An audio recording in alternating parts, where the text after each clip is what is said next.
मुसलमानों को जय श्री राम बोलने में कोई आपत्ति रहती है क्या? बोला जाता है कि इन लोगों को आपत्ति रहती है, और जबकि जो हिंदुस्तान में रहेगा उसको जय श्री राम बोलना होगा। मुझे तो हैरत हो रही है भाई साहब आपको। हाँ जी, मुझे तो हैरत हो रही है कि आपको जय श्री राम क्यों बुलवाना चाहते हैं मुझे, किस वजह से बुलवाना? आपत्ति होती है क्या? यार मैं किसी एक धर्म को मान रहा हूँ, आप कह रहे हो कि इस धर्म को मानो, कैसे मतलब? नहीं, मैं ये नहीं कह रहा कि आप उस धर्म को मानो या उसको मत मानो, मैं ये नहीं कह रहा। जय श्री राम बोलो, मतलब क्या बोलो? नहीं, क्या बोलने में आपत्ति होती है? भैया जय श्री राम बोलने में आपत्ति नहीं होगी? क्यों होगी? तो जिस मजहब को अल्लाह को मान रहे हैं हम तक भाई आप इस तरह बोलो। भगवान राम को नहीं मानते हो क्या?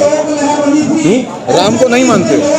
मैं सबको मानता हूँ, आपको ही मानता हूँ। हाँ, तो मैं वही तो कह रहा हूँ, राम को मानते हो ना? सबको मानते हैं हम, तो सबको मानते। तो फिर जय श्री राम बोलने में कहाँ दिक्कत है? अभी धीरेन्द्र शास्त्री जी हिंदू राष्ट्र बनाने की बात करते हैं, हिंदुस्तान को कहते हैं हिंदू राष्ट्र घोषित होना चाहिए। ये क्या मुस्लिम राज है यहाँ पे? मुस्लिम राज तो नहीं है यहाँ क्या मुस्लिम राज है? सबसे पहले मुगलों ने कितने साल हुकूमत की है यहाँ पे, आप बताइए? कितने साल हुकूमत की है मुगलों ने? आप बताइए ना, मैं आपसे पूछ रहा हूँ। आप बताइए मुगलों ने कितने साल हुकूमत की है यहाँ पे? 800 साल, 700 साल। वो बादाम खाते थे उस ज़माने में, गुटके नहीं खाते थे, वो बादाम खाते थे, वो घी खाते थे। उन्होंने नहीं सोचा कि इस मुल्क को हम मुस्लिम हुकूमत करते हैं यहाँ पे, क्यों? वो जानते थे अगर मुस्लिम हुकूमत के बारे में सोचते वो तो हज़ारों आदमी रोज़ाना कटते, एक दूसरे को मारते लोग। क्योंकि पता थी अगर हम मुस्लिम का परचम यहाँ लहराएंगे तो यहाँ पे हज़ारों आदमी मरेंगे, हिंदू मुस्लिम सिख ईसाई। तो ये बजाय हिंदुस्तान एक ताकत बनने के कुछ नहीं होगा, उन्होंने नहीं सोचा कभी। उन्होंने तो ये कहते हैं ना, वो तो कि जो हिंदुस्तान में रहता है उसको जय श्री राम बोलना होगा, और हिंदू के बात तो बोलेंगे, कोई बात नहीं। जो बोल रहा है बोले, हम मना कब करते हैं? बोलिए, मना किसने करा? आपको हमने कहा कि कलमा पढ़ी है? नहीं कहा। या फिर हमें कहा आप गर्दन पे तलवार रख के क्या जय श्री राम बोली? तो अपना लो जी, अपना दिमाग है, कुछ भी करिए आप। हिंदू राज नहीं है तो यहाँ पे किसका राज है, आप बताइए? उनका तो ये भी कहना है ना, मैं के कहना है, जो भी को छोड़िए, अब इस बच्चों के बारे में बात करिए जहाँ पे ये हो रहा है, उसको छोड़िए। हिंदुत्व वो तो छोड़िए आप, वो तो बाद में टॉपिक हो गया। ये जो बच्चियाँ बैठी हैं उनके बारे में बात कीजिए। आज भी यही बोलते हैं कि हिंदू राष्ट्र होना चाहिए, आज भी यही कह रहा हूँ। बनाने मना कराया मैंने, बना ले, कोई बात नहीं, बना ले, कोई आपत्ति नहीं है, कोई नहीं, कम बना ले। हिंदू राष्ट्र आप भी बोलते हैं होना चाहिए। मैं क्यों बोल रहा हूँ? वो जो करेंगे वो कभी आप देखेंगे। आपका क्या मानना है? मुझे क्या मतलब, मैं तो हिंदू राज में जी रहा हूँ, ये हिंदू राज ही तो है, और क्या है? उनका तो यही कहना है कि जो हिंदुस्तान में उसको जय श्री राम बोलना होगा और हिंदू राज में बोलना होगा, हिंदू राष्ट्र बनना है। अच्छा, आप ये बताइए सही है या गलत है? ये हिंदू राज में बच्चों को तार हुआ, हिंदू राज में नहीं हुआ? या मुस्लिम राज है? इन बच्चों की इज्जत किसने लूटी है? मुस्लिम राज ने लूटी है। फिर आप क्या बात कर रहे हैं भाई साहब? क्या बात कर रहे हैं? अच्छा, एक चीज़ और कड़वा सवाल पूछूंगा, पूछ सकता हूँ ना? ठीक है। अच्छा, क्या मुसलमानों को जय श्री राम बोलने में कोई आपत्ति रहती है क्या? बोला जाता है कि इन लोगों को आपत्ति रहती है, और जबकि जो हिंदुस्तान में रहेगा उसको जय श्री राम बोलना होगा। मुझे तो हैरत हो रही है भाई साहब आपको। हाँ जी, मुझे तो हैरत हो रही है कि आपको जय श्री राम क्यों बुलवाना चाहते हैं मुझे, किस वजह से बुलवाना? आपत्ति होती है क्या? यार मैं किसी एक धर्म को मान रहा हूँ, आप कह रहे हो कि इस धर्म को मानो, कैसे मतलब? नहीं, मैं ये नहीं कह रहा कि आप उस धर्म को मानो या उसको मत मानो, मैं ये नहीं कह रहा। जय श्री राम बोलो, मतलब क्या बोलो? नहीं, क्या बोलने में आपत्ति होती है? भैया जय श्री राम बोलने में आपत्ति नहीं होगी? क्यों होगी? तो जिस मजहब को अल्लाह को मान रहे हैं हम तक भाई आप इस तरह बोलो। भगवान राम को नहीं मानते हो क्या? राम को नहीं मानते हो? मैं सबको मानता हूँ, आपको ही मानता हूँ। हाँ, तो मैं वही तो कह रहा हूँ, राम को मानते हो ना? सबको मानते हैं हम, तो सबको मानते। तो फिर जय श्री राम बोलने में कहाँ दिक्कत रहती है? जब राम को मानते हो तो फिर कहाँ दिक्कत है जय श्री राम बोलने में? ये टॉपिक में यहाँ हिंदुत्व की बात हो रही है, हिंदुत्व की बात कर रहे हैं। हाँ, मैं बात कर रहा हूँ। क्यों कर रहे हैं? मुसलमानों की बात करूँगा। बताओ, ये आप देखो, आप क्यों बात कर रहे हैं? नहीं, क्यों नहीं बात कर सकते भाई? आप ये कह रहे हो कि आप सबको मानते हो, ठीक है, मुझे भी अच्छा लगा। तो जय श्री राम बोलने में, भगवान राम को बोलने में कहाँ दिक्कत है? अच्छा, बोल देंगे फिर क्या करोगे? बोल देते हैं, चलो मैं बोलता हूँ। मेरे को अच्छा लगेगा, आपको भी अच्छा लगेगा, सबको अच्छा लगेगा। चलो मैं बोलता हूँ अभी जय श्री राम, फिर क्या कर लोगे आप? नहीं, मैं क्या कर लूँगा? अच्छा लगेगा। मैं कह रहा हूँ वो चीज़, नफरत की जो भावना है वो खत्म होगी। उसके बाद क्या हुआ फिर बताइए? मैं वही कह रहा हूँ, जो लोगों में ये भावना है कि क्या करेंगे आप? अगर मैं बोल दूँ मैं श्री राम, जय श्री राम बोलता हूँ, फिर क्या करेंगे आप? मैं क्या करूँगा? अच्छा लगेगा, सबको अच्छा लगेगा। क्या फिर उसके बाद फिर क्या क्या यार, क्या सबों ने खून बहाया यहाँ, सब ने मिलके। उसके बाद वही टॉपिक मैं वही पूछ रहा था, क्या कोई आपत्ति रहती है क्या मुसलमानों को जय श्री राम बोलने में? क्या सवाल कर रहे हैं सरदार जी, बताओ? अरे, हम हिंदुस्तान में रहते हैं, सब भाईचारे का पैगाम लाते हैं, ठीक है, आप कोई आपत्ति रहती है क्या? इसी में घूमते रहो भाई साहब, सब पूरे देश को इसी में घुमाओ। हाँ, इसी देश में सबको घुमाओ। ये कर लो जी, वो कर लो, ये कर लो, कर जो आपने मेरी बात सुनो, आपने कहा सोल्यूशन उसको हल नहीं मेरी कर रहा बात, अरे भाई साहब आपने मुझे ये कहा कि क्या नाम है, मैं सबको मानता हूँ, मुझे भी अच्छा लगा, मैं भी मना नहीं कर रहा कि सबको मानना चाहिए। क्या हिंदुस्तान में रह करके जय श्री राम बोलने में आपत्ति होती है क्या? मैं तो ये पूछ रहा हूँ। क्यों बोलेंगे हम? क्या नहीं मतलब? बोलेंगे। मैं इनसे कहूँ कि नमाज आन के पढ़ लेंगे। हाँ, अगर हम जब हिंदुस्तान में रहते हैं तो हिंदू मुस्लिम सिख ईसाई हम तो आपस में भाई भाई मानते भाई हैं। भाई है ना, फिर भाई भाई है। मुझे कोई आपत्ति नहीं है अल्लाह अकबर बोलने में, मुझे कोई आपत्ति नहीं जय श्री राम बोलने में। आपसे अल्लाह अकबर बोलो तो आपको कोई आपत्ति रहती है? आप बिल्कुल होगी। असल में होता क्या है जी। कि जब हम किसी पे ज़बरदस्ती करते हैं ना, तब एक अलग भावना हो जाती है। ज़बरदस्ती नहीं कर सकते किसी पे भी, ये अपना एक वो होता है, श्री राम वाहिगुरु अल्लाह सब एक ही मानते हैं, सब एक। है ना। लेकिन हम शुरू से पढ़ते हैं कि देखो, पर एक बात है आपको समझना पड़ेगा। देखो, अगर आप मंदिर में जाओ, मंदिर में जाके किसी को बोलो वहाँ पे जाके कि अल्लाह बोलो ज़रा, वो नहीं बोलेगा। और आप मस्जिद में जाके किसी को राम बोलो, वो नहीं बोलेगा।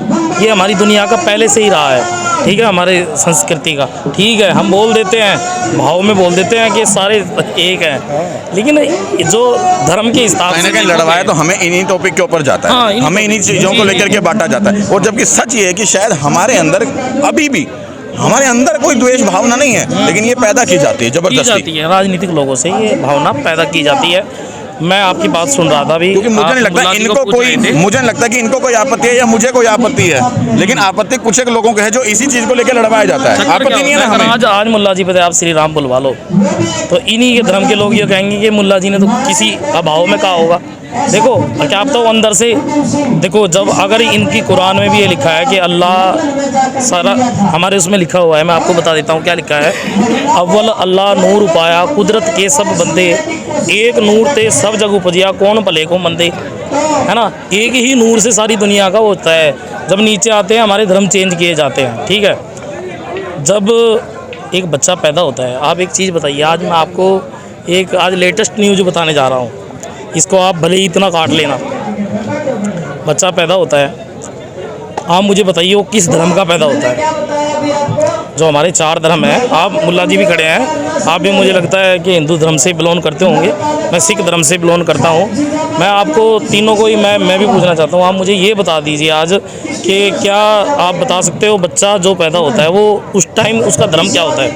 आप बताइए, मुल्ला जी को पूछो। देखो, ये बहुत बड़ी वो बात है। आज मुल्ला जी खड़े हैं, मैं बता देता हूँ आपको कि अगर हम बच्चे की सुन्नत करते हैं मुसलमान बन जाता है, ठीक है। बच्चे का मुंडन करते हैं हिंदू बन जाता है, ठीक है।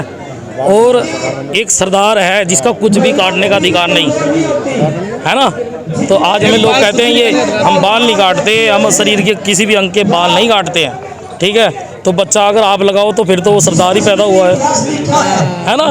क्यों मुल्ला जी? देखो ये हंस के मुस्कुरा रहे हैं, वो सरदार ही पैदा हुआ है। हमारे इंसान जब पैदा होता है ना, वाहिगुरु भाई, होता क्या है कि धर्म तो हमारे बाद में चुने जाते हैं, लेकिन आज भी किसी को पूछो, आपको भी पता है कि सबसे बड़ा धर्म जो है वो इंसान धर्म है।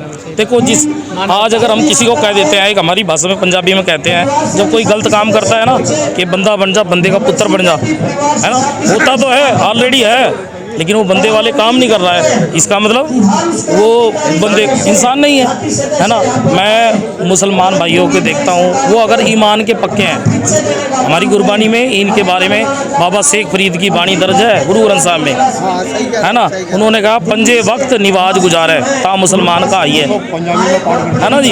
हमें वो स्रोत है कि जो आदमी ईमान का पक्का होगा वो गलत कर ही नहीं सकता, उसके ऊपर आप आरा चला तो वो गलत नहीं करेगा, वो कहेगा मैं मरने के लिए तैयार हूँ। तो कहने का मतलब ये है कि हम सब एक हैं। राजनीतिक लोग हमें ऐसा बांटते हैं कि उन्हें इस चीज़ का फ़ायदा हो जाए। राजनीतिक लोग लगे रहते हैं कि किसी राजनीति करने से, किसी को बांटने से आपस में लड़ाते हैं। नहीं तो आज देखो आप, क्या यहाँ मुल्ला जी नहीं आए हुए हैं, सरदार भी आए हुए हैं, आप लोग सारे आए, हिंदू भाई आए हुए हैं। जब नाइंसाफ़ी हुई है तो लोग आते हैं, खुल के आते हैं, जिनके अंदर दर्द होता है, इंसानियत होती है, वो ऐसे उसमें पहुँचते हैं। यहाँ पुलिस भी है, सब कुछ सिस्टम है, डर कितना डर है, लेकिन फिर भी उसके बावजूद भी पहुँच रहे हैं। यही सच्चाई है, सच मायने में यही सच्चाई है कि हमारे देश को आज़ाद कराने में हिंदू मुस्लिम सिख ईसाई सबका सहयोग था। और यहाँ पर भी मुस्लिम भाई भी हैं, सिख भाई भी हैं और मैं हिंदू हूँ, और हम सब जो है सही मायने में एक दूसरे के साथ भाई भाई हैं। लेकिन हम लोगों को लड़ाया जाता है, हम लोगों को बांटा जाता है। पहले हम लोगों को मुगलों ने लूटा, फिर अंग्रेजों ने लूटा, अभी हमारे देश के गोरे अंग्रेज लूट रहे हैं देश को सच मायने में। इसलिए हम लोगों को बांटा जा रहा है। क्यों? इन लोगों को अपनी राजनीतिक रोटियां सेकनी, हिंदू मुस्लिम में बांटा जाता है, मंदिर मस्जिद की लड़ाई की जाती है। लेकिन सच मायने में हमें भाईचारे का संदेश देने के बदले हम लोगों को बांटा जाता है। हम लोगों को ये राजनेता लोग बांटते हैं। सिर्फ किस लिए बांटेंगे? सिर्फ अपनी हिंदू मुस्लिम करके, मंदिर मस्जिद करके, बजाय इन मुद्दों के ऊपर लड़ने के हमें मुद्दे चुनने चाहिए। भ्रष्टाचार के, महंगाई के, बेरोजगारी के, महिला सुरक्षा के, इन तमाम मुद्दों के ऊपर डिबेट करनी चाहिए बजाय कि इनके ऊपर। लेकिन मेरा मियाँ जी फिर बता दूं, बुरा मत मानना मैंने क्यों कही थी, क्योंकि कहीं ना कहीं इस तरह के मुद्दे छेड़े जाते हैं, एक द्वेष की भावना पैदा की जाती है कि मुस्लिम भाइयों को ये बोलने में आपत्ति है। लेकिन हकीकत जहाँ तक मैं महसूस करता हूँ कोई आपत्ति नहीं। शायद अपने ही लोग, जो भाई साहब ने बताया था कि अपने ही लोग कहीं ना कहीं उस चीज़ को बुरा समझ लेंगे, लेकिन शायद आपके अंदर कोई आपत्ति इस तरह की नहीं होगी बोलने में। गलत तो नहीं कह रहा ना मैं जी? बस मैं फिर यही कहूँगा कि जेन्युइन मुद्दों के ऊपर लड़ाई लड़ी जाए बजाय कि हिंदू मुस्लिम और मस्जिद के ऊपर। जय हिंद, जय भारत।